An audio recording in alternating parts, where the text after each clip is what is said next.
Hi everyone, it's Erica, your dietetic intern for VeggieRx. And in this video, we're going to be talking about vitamin and mineral supplementation. So we're just going to be briefly breaking down what exactly vitamins and minerals are, and then hopefully answer some of the questions you have about supplements, like, do I need to take a supplement? How do I know which one to choose? Should I take a multivitamin? Should I take a specific single nutrient vitamin?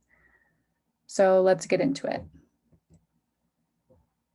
Just to make sure we're on the same page, vitamins and minerals at the basic level are substances our bodies need to develop and function normally. So there was a time when we thought that all we needed to survive was the three macronutrients, so carbohydrates, protein, and fat. And it really wasn't until the beginning of the 1900s when micronutrients were discovered. So the micronutrients being vitamins and minerals. And scientists understood that, okay, we really need these to survive as well. And just to break it down into a little bit more detail, there are two different types of vitamins. There are water-soluble vitamins and fat-soluble vitamins. And soluble just means the ability to dissolve. So water-soluble vitamins dissolve in water, but fat-soluble vitamins do not. Some examples of water-soluble vitamins would be vitamin C, all of our B vitamins, biotin, and folic acid. And then our fat-soluble vitamins are vitamins A, D, E, and K. And then we have our minerals. And minerals fall into two categories, our macrominerals and our microminerals. The only difference between the two is how much our bodies need of them. So if our bodies need more than 100 milligrams per day of a certain mineral, it's considered a macromineral. And if we need less than 100 milligrams per day, it's considered a micromineral. So some examples of macrominerals would be calcium, potassium, and phosphorus, and then microminerals, iron, zinc, copper, etc. Okay, so some true or false questions for you. True or false? The FDA, or the Food and Drug Administration, regulates dietary supplements for safety and effectiveness. This is actually false. The FDA does not test or approve dietary supplements before they are marketed. So the FDA does not require manufacturers or sellers of supplements to prove claims of their products.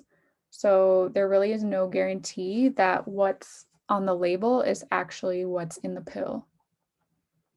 And when I learned this, I was really shocked because a lot of people take supplements and I just assumed it would be something that is more tightly regulated, but it's really not. But there is an organization called USP, and USP extensively tests the quality and quantity of supplements, and manufacturers of supplements that enroll in this process will receive a USP seal on their label.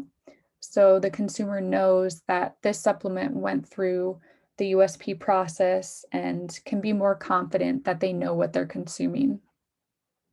So some brands that commonly have the USP certification are Nature Made and Kirkland, but you really just have to look out for the seal on the label.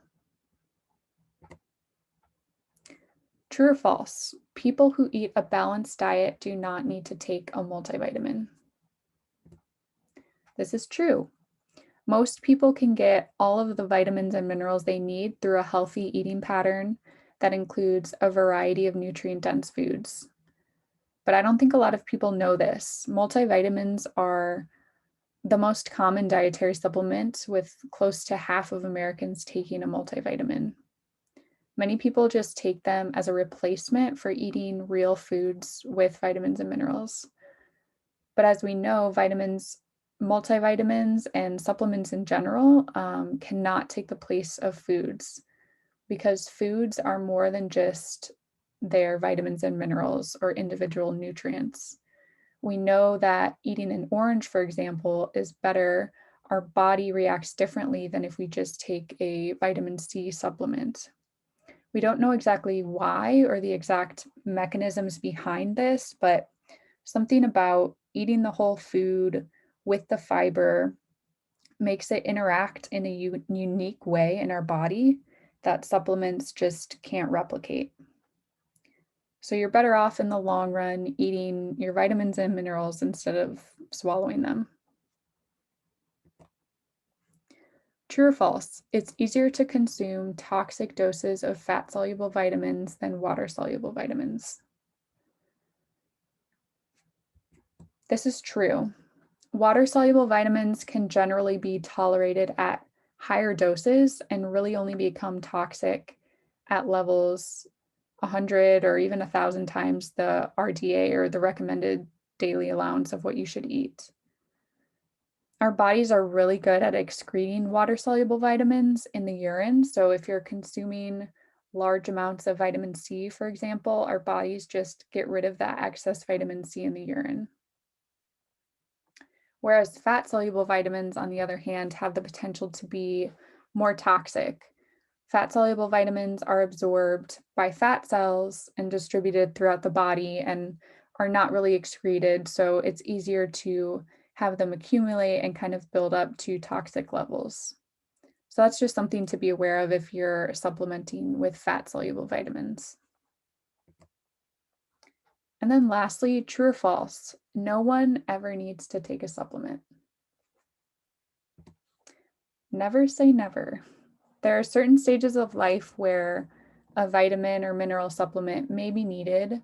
In certain medical conditions, women who are pregnant or breastfeeding, it's often recommended to take a folic acid or maybe an iron supplement.